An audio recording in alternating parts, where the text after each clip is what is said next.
الحمدللہ رب العالمین والصلاة والسلام علی سید الانبیاء والمرسلین اما بعد فاعوذ باللہ من الشیطان الرجیم بسم اللہ الرحمن الرحیم وقرن فی بیوتکن صدق اللہ العظیم، اور اپنے گھروں میں ٹھہری رہو۔ آج کا جو میرا عنوان ہے وہ ہے شوہر کے حقوق۔ درود پاک کی فضیلت نبی اکرم نور مجسم صلی اللہ علیہ وآلہ وسلم نے ارشاد فرمایا، کنجوس ہے وہ شخص جس کے سامنے میرا ذکر کیا جائے اور وہ مجھ پر درود پاک نہ پڑھے۔ صلو علی الحبیب صلی اللہ تعالی علی محمد صلی اللہ علیہ وآلہ وسلم پڑھیے۔ الصلاۃ والسلام علیک یا رسول اللہ وعلی آلک واصحابک یا حبیب اللہ۔ ہمارے معاشرے کے اندر زیادہ تر یہ تو بیان کیا جاتا ہے کہ ایک مرد کو اس کی بیوی کی طرف سے کیا کیا کچھ ملنا چاہیے، یعنی کہ بیوی کون کون سے حق اپنے شوہر کے ادا کرے، مگر ہمارے معاشرے کے اندر یہ نہیں اتنا زیادہ بتایا جاتا کہ شوہر نے بیوی کے لیے کیا کیا چیز ادا کرنی ہے، کیا کیا حق ادا کرنے ہیں۔ تو آج اس کے اوپر بات کی جائے گی۔ جو ایک شوہر ہے اس نے جو حق ادا کرنا ہے اس میں ہے مہر، اور دوسرے نمبر پر اس کے مہر کے بعد وہ آ جاتا ہے نان و نفقہ، یعنی کہ روٹی کپڑا، اور اس کے بعد تیسرے نمبر پر آ جاتا ہے حسن معاشرت، یعنی کہ اچھے طریقے سے رہنا سہنا، اچھا سلوک کرنا، اور چوتھے نمبر پر آ جاتا ہے کہ اچھی تعلیم دینا اور شرم و حیا حجاب کے متعلق سکھانا۔ اور یہ تو مرد کا حق ہے کہ وہ اسے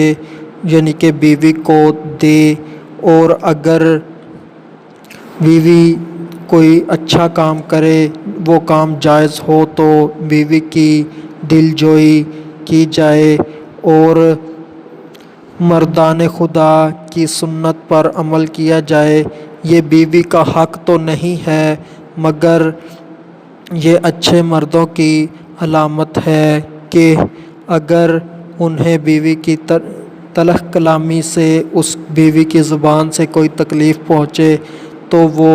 اس کو برداشت کریں، اس کے اوپر صبر کریں اور اجر کمائیں۔ جو نکاح ہے وہ بغیر مہر کے بھی ہو جاتا ہے، مگر مہر یہ مرد کی طرف سے عورت کو پہلا تحفہ ہوتا ہے، اور دوسری بات یہ اعلان ہوتا ہے مہر دینا کہ اس عورت کا روٹی کپڑا اور مکان اس مرد یعنی کہ شوہر کے ذمے ہے، اور مہر جو ہے وہ مقام بضعہ، یعنی کہ جو مرد ہے وہ عورت کی جو فرج استعمال کرتا ہے، اس سے نفع اٹھاتا ہے، اس کے لیے ہے۔ یہ جو مہر ہے یہ عورت کی قیمت نہیں ہے، جیسے کہ میں کسی کو اپنی گھڑی دے دوں اور اس سے پیسے لے لوں، 200 روپیہ لے لوں، اس طرح نہیں ہے۔ نکاح میں جو مہر دیا جاتا ہے وہ عورت کے جسم کے ایک بال کی بھی قیمت نہیں ہو سکتا۔ مہر تو ایک تحفہ ہے، مہر تو ایک اعلان ہے کہ اب اس عورت کا روٹی کپڑا اور مکان اس مرد کے ذمے ہے، مہر تو اس طرح سے ہے نہ کہ اس کی قیمت ہے، اور نان و نفقہ کے اندر روٹی کپڑا اور مکان یعنی کہ مرد نے اس عورت کو کھانا دینا ہوتا ہے، کپڑے دینے ہوتے ہیں اور مکان دینا ہوتا ہے۔ یہ تو عورتوں کی طرف سے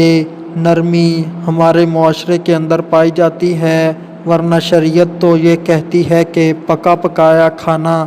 دیا جائے عورت کو، اور پکا اور جو سوٹ ہے وہ بھی سلا سلایا ہی دیا جائے۔ کوئی یہ نہیں کہہ سکتا کہ یہ میں نے تمہیں سوٹ دیا ہے، اس کو سی کر پہن لینا، یا یہ کھانا کا سامان پڑا ہے یہ پکا لینا، یہ بھی نہیں ہے۔ یہ تو ان کی طرف سے مہربانی ہے۔ اور یہ جو اتنے زیادہ عورتوں سے کام لیا جاتا ہے، کھیتوں کا کام ہو گیا یا ادھر ادھر کا گھر کا کام، تو اس کے لیے تو شریعت کے اندر یہی ہے کہ خادمہ رکھ کر دی جائے۔ پہلے زمانوں میں کنیز ہوتی تھی، اب یہ رواج نہیں ہے، تو یہ بھی ان کی بہت بڑی مہربانی ہے بیویوں کی کہ وہ کام کاج وغیرہ کرتی ہیں۔ اور اس کے علاوہ جو ہے حسن معاشرت، وہ اچھی گفتگو کرنا، دل خوش کرنے والی گفتگو کرنا، اچھی طرح رہنا، حسن سلوک کرنا، اور وظیفہ زوجیت بھی حسن معاشرت میں آ جاتا ہے۔ اور اسی طرح بیوی کو تعلیم دینا، یعنی کہ اس کو پاکی ناپاکی کے مسائل بتانا، عقائد کے مسائل بتانا، عبادات کے مسائل بتانا، یعنی کہ جو مرد ہے وہ حاکم ہے اور عورت محکوم ہے، اور حاکم سے اس کی رعایا کے متعلق کل بروز قیامت پوچھا جائے گا، تو مرد کے اوپر لازم ہے کہ وہ عورت کو دین اسلام کی تعلیم دے،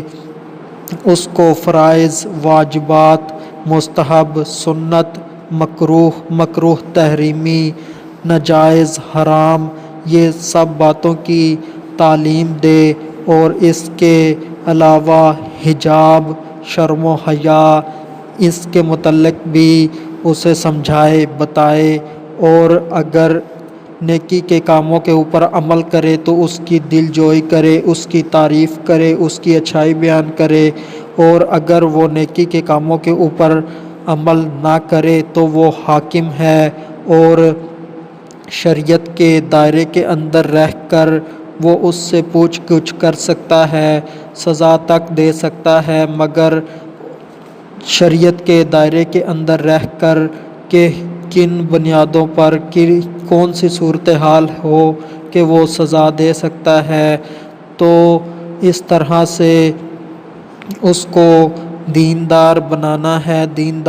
دین کے اوپر چلانا ہے۔ تو یہ تھے مرد نے جو حقوق ادا کرنے ہیں اپنی بیوی کو،